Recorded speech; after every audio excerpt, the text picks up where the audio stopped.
Bonjour à tous, la vidéo d'aujourd'hui est à propos du ICOM IC9700 qui est un radio absolument fabuleux. Je le possède depuis le mois de mai 2019 et je l'adore.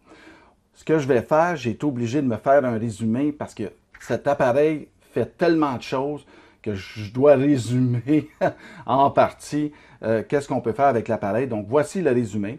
Premièrement, le IC9700, c'est un appareil qui fait 3 bandes en VHF et en UHF, c'est-à-dire il fait le 2 mètres, le 70 cm et le 23 cm, qui est la bande du 1.2 GHz. On a, sur la bande de 2 mètres, on a 100 watts de sortie, 75 watts sur la bande du 70 cm et 10 watts sur la bande du 23 cm. Cet appareil, elle est all mode, c'est-à-dire qu'elle fait plusieurs modes, dont le SSB, le AM, le FM, le CW, le RTTY, mais également le D-Star, qui est le mode numérique d'ICOM, le D-Star et le DD sur la bande de 1.2 GHz, qui est le D-Star Data. Cet appareil en VHF et en UHF, donc 2 mètres et 70 cm, c'est un RF Direct Sampling, c'est un appareil SDR qui signifie Software Defined Radio, qui est la nouvelle tendance de l'heure, la nouvelle technologie qui donne les meilleures performances, OK? Et sur la bande de 1.2 GHz, c'est un down conversion IF sampling. On a un écran couleur qui est tactile, dont le menu est absolument facile à utiliser, c'est-à-dire aller dans les fonctions de l'appareil, dans les menus. C'est vraiment simple d'utilisation. Malgré la complexité de l'appareil, ceci facilite énormément les opérations. C'est très, très similaire, pour ne pas dire ou presque identique, au IC7300 qui est très, très populaire. C'est le même format, la même grosseur d'appareil et c'est la même grosseur d'écran, c'est le même écran couleur. Donc, c'est très similaire, même si l'intérieur est totalement différent. On a également ce qu'on appelle un real-time, donc en temps réel, l'activité spectrale, un spectrum scope, real-time spectrum scope. On a également le waterfall là, pour voir les signaux également, qui est intégré à l'appareil, ce qui est super sur ces bandes, surtout pour les amateurs de SSB. On a également aussi la possibilité d'activer le scope audio, donc d'avoir cette visuelle. On a 2 récepteurs totalement indépendants à l'intérieur de l'appareil qui permettent de faire du full duplex, donc c'est important pour le satellite. On a ce qu'on appelle l'intégration du gateway D-Star, d'intégrer des fonctions de gateway pour se connecter directement avec l'appareil sur le gateway D-Star. C'est compatible avec le logiciel d'utilisation à distance, là, ou remote, là, du RSBA1 de ICOM. Et ce qui est intéressant, c'est que dans cet appareil, le serveur est intégré. C'est-à-dire, vous n'avez pas besoin d'un deuxième ordinateur dans la station pour vous connecter à l'appareil et l'opérer à distance. Le serveur est dans l'appareil, il y a un port Ethernet directement sur l'appareil aussi, qui vous permet de le brancher directement dans votre réseau local ou même sur l'Internet, et ce qui permet les opérations sans avoir d'ordinateur local d'allumer dans la station. Cet appareil, vous pouvez faire du satellite, du EME, ou ce qu'on appelle du Moon Bounce. Vous pouvez faire du D-Star, du SSB. Vous pouvez faire à peu près tout ce qu'on peut demander d'un appareil VHF-UHF. Donc, c'est super intéressant d'avoir cet appareil, vu qu'on, personnellement, je ne fais pas de satellite ni de Moon Bounce ou de EME. Par contre, un jour, si je veux le faire, j'ai l'appareil pour le faire. Il y a 3 ports d'antenne à l'arrière de l'appareil qui vous permet de sélectionner, d'avoir la flexibilité d'avoir des antennes différentes pour chaque bande, mais vous pouvez également faire comme moi, avoir une antenne 3 bandes avec un triplexeur à l'intérieur qui vous permet d'aller brancher la même antenne sur les 3 ports en utilisant le triplexeur. Ça couvre sommairement l'appareil. On va passer à travers les menus et tout, comme on fait d'habitude, à travers l'appareil. On va revenir par la suite pour une finale.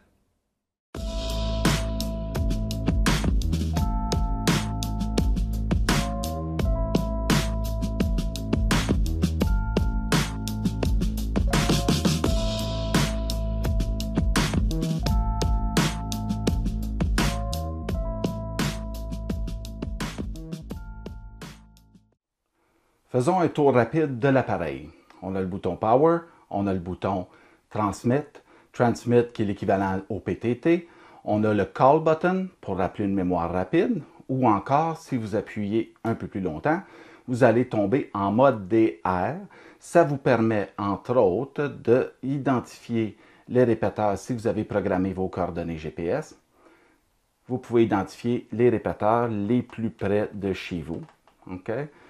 Au niveau des stars, c'est une liste qui est téléchargeable sur le site de ICOM. Vous pouvez sortir comme ceci.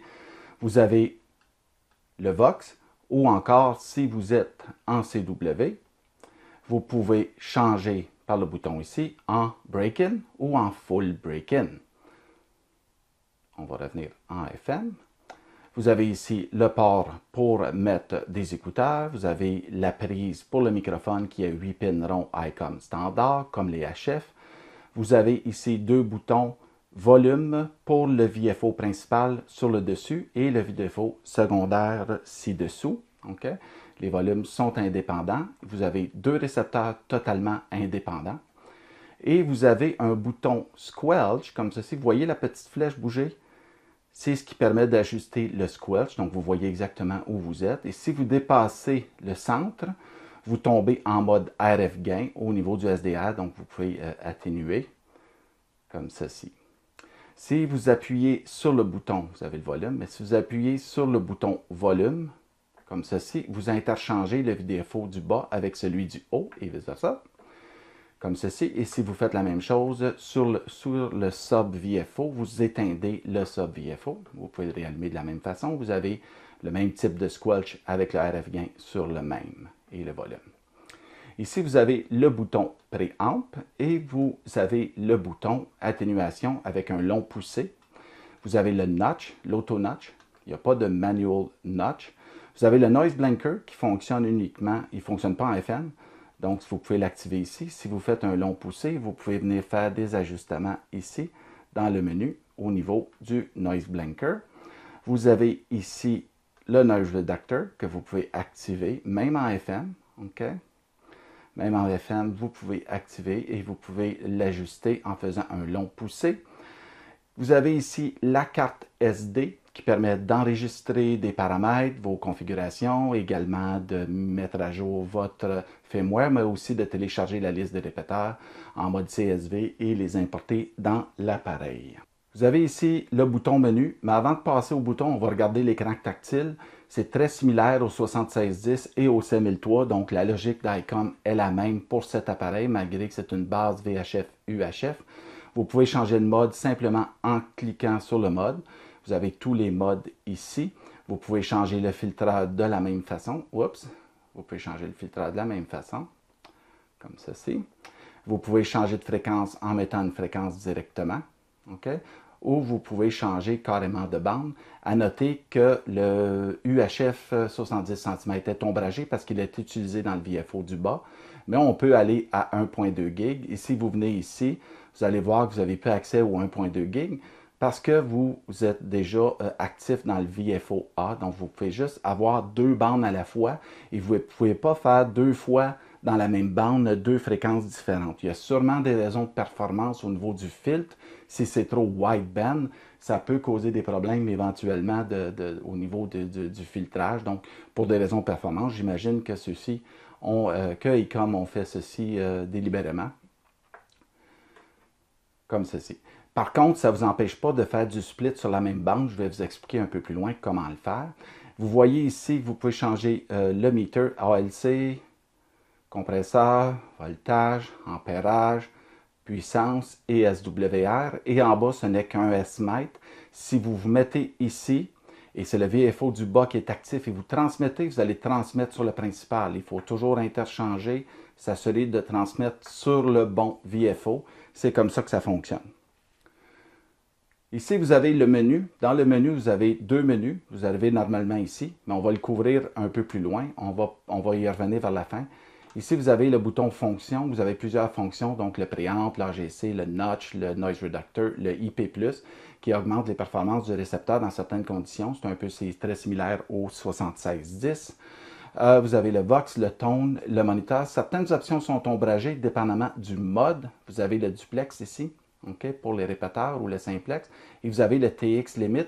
Si vous avez le TX limit d'activer, vous êtes limité à 10%. Vous avez beau ajuster votre puissance, vous allez rester à 10%. Donc, si vous l'éteindez, vous êtes en mesure à ce moment-là d'ajuster la pleine puissance. Si vous allez en CW, vous allez voir que dans le bouton fonction, vous allez avoir d'autres paramètres, dont le 1/4 pour aller plus rapidement pour faire du fine-tune et le break-in, full break-in. Donc, vous avez certains paramètres qui vont changer dépendamment du mode. Vous pouvez activer le Spectrum Scope et vous pouvez l'étendre pour le voir plus grand comme ceci. Vous pouvez l'éteindre en faisant simplement un long poussé ou le réactiver. Vous pouvez ajuster entre 10 kSec et 1 MHz de large au niveau du visuel. Vous pouvez le mettre en all, changer en mode center ou fixe. Vous pouvez l'étendre, comme j'expliquais tantôt. Vous avez un deuxième menu, vous pouvez ajuster la référence, la vitesse, le marqueur. Et si vous faites un long poussé sur l'étendre, vous pouvez changer le carrier point, là où vous voulez l'avoir, et certains paramètres au niveau du spectrum et du waterfall. À noter qu'à chaque fois que vous appuyez sur Exit, vous sortez du mode et revenez en arrière. Vous avez le Quick Menu ici pour les paramètres au niveau des mémoires, GPS, etc. Okay. Maintenant, vous avez le bouton Multi-Channel. À côté, ici, dans l'écran, vous voyez MC Channel. Donc, si on le tourne, on change la mémoire. Mais quand vous êtes en mode VFO, vous êtes en mode kHz comme ceci. Et même si vous changez pour être en fine-tune au niveau du VFO, vous allez voir que vous allez rester en kHz. Okay? Si vous activez le RIT, par exemple ici, vous ajustez avec le même, vous appuyez sur le bouton, un long poussé, et ça va remettre à 0. Et vous pouvez changer ici entre la mémoire et les kHz, mais si vous êtes en VFO, même si vous changez, attendez un instant, la mémoire, vous allez rester à la même fréquence normalement. Vous avez également le PBT que vous pouvez ajuster ici et vous pouvez utiliser, attendez, ici, le contrôleur pour pouvoir le changer. Ça dépend des modes. À ce moment-là, si on se met en SSB, on active le PBT, OK? Et on va pouvoir le changer à ce moment-là, comme ceci. D'accord? On va revenir en FM. On va désactiver le PBT en revenant sur le Memory Channel. Vous avez ici le XFC. Ce qui vous permet le XFC, c'est en fait le moniteur quand vous êtes en FM. Fait que si je monte le volume, donc ça vous permet d'aller monitorer le deuxième VFO. Excusez, OK, mais c'est un moniteur, fait que ça va monitorer d'où vous transmettez parce que j'ai activé le split par accident. Si on le désactive, ça monitore la fréquence d'entrée si vous êtes en répéteur ou ça rouvre le squelch si vous êtes en simplex. OK, donc c'est assez simple. Si vous êtes en mode split, ben à ce moment-là, ça va aller chercher la fréquence que vous avez programmée en split. Donc c'est comme ça, quand vous vous mettez en mode VFO, vous avez deux VFO dans la même bande et vous êtes en mesure de faire du split. Ici, OK. Ici, vous avez le TX-ARX qui s'allume quand vous recevez. Désolé, j'essaie de ne pas vous cacher avec ma main. Vous avez le Auto-Tune pour en mode CW. OK? Et vous avez le Speech pour vous dire la fréquence si vous êtes un non-voyant. 0,147.015 MHz FM. OK, ça vous dit le mode. Et vous pouvez également verrouiller le VFO comme ceci. OK, donc ça ne change plus. Vous pouvez le déverrouiller comme ceci.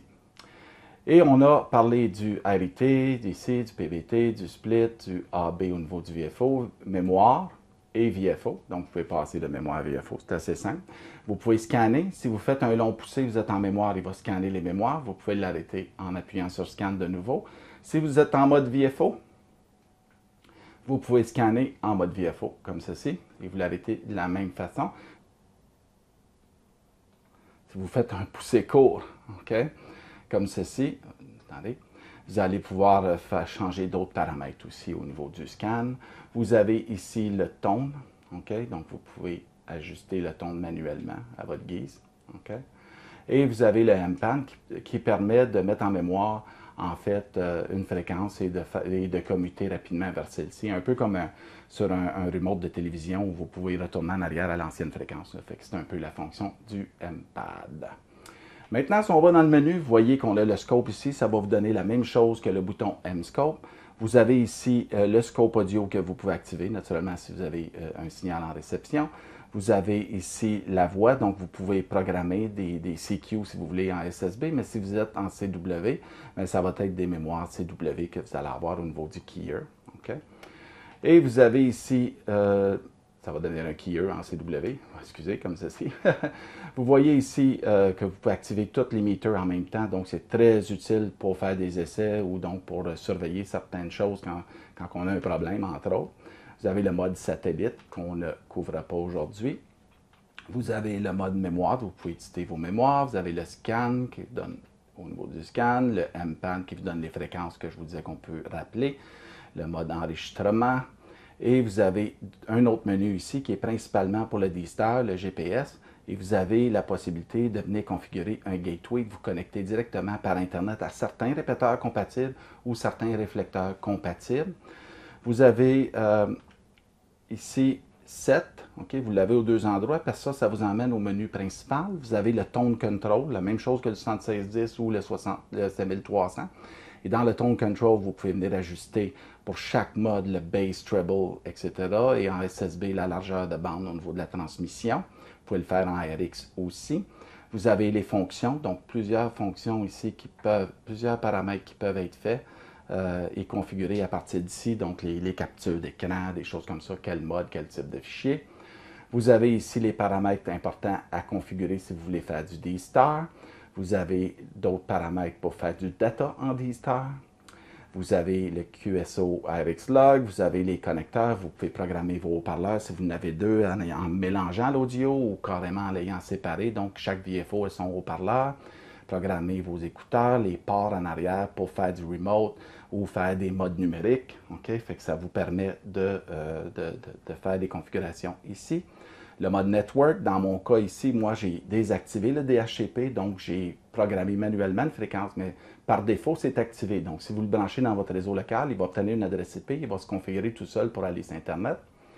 Okay? J'ai changé quelques paramètres dans les ports pour faire du remote, parce que les ports standards utilisés pour le logiciel RSBA1 de ICOM étaient déjà utilisés pour mon 7610.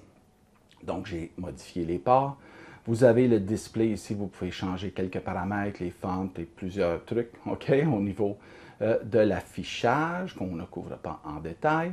Vous avez le timeset. Le timeset, vous avez la possibilité d'aller vous configurer directement sur Internet et de vous mettre à jour via des serveurs NTP, OK.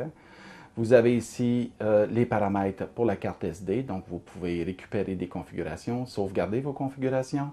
Vous pouvez également importer la liste des répéteurs avec les coordonnées GPS pour faire ce qu'on a fait au début. Vous avez ici la possibilité également de formater, etc. et de sauvegarder vos screen capture et de faire la mise à jour du firmware. Ici, vous avez d'autres informations, dont la version utilisée au niveau du firmware dans l'appareil. Vous avez la MAC adresse au niveau de la carte réseau. Vous avez également la calibration du touchscreen, un reset partiel ou complet. Ça fait le tour essentiellement des fonctions principales de cet appareil. À partir du site d'ICOM, vous êtes en mesure de télécharger le logiciel gratuit appelé CS9700. Celui-ci peut être utilisé pour programmer votre appareil. VA2 FM, VA2 PV. Tu es à l'écoute, Jean? VA2 FM, je suis à l'écoute, Pascal, je te reçois très bien ici. Oui, c'est bien Pascal, bon matin, bon dimanche, une autre belle journée. C'est la nouvelle génération de radio, hein, fait que ça a toutes les... Ah, c'est vraiment le fun, là. C'est comme un HF, en fait, là. Bien, ça a monté à 9,60 ici, là, de mon côté, ici, VA2 FM. VA2 FM, VA2 PV. En D-Star, est-ce que tu me reçois? VA2 FM qui reprend, je te reçois loud and clear. Relativement quasi jamais à cause que je suis en basse puissance, là. Ben, parfait, c'est super beau. Je sais pas si GF il est toujours là pour qu'on puisse le laisser. J'ai du temps devant moi un petit peu, là, fait que il n'y a pas de problème. FM, V2 OSN, êtes-vous à l'écoute, messieurs? VA2. Alors, je ne sais pas, est-ce que ça se dit comme ça de ton côté? Pascal, ben là, présentement, moi, je suis en omnidirectionnel, je pense. VA2 FM, VA2 PV. Et voilà, ça fonctionne super bien ici aussi. VA2 FM qui reprend. Et ta dernière transmission ici, là.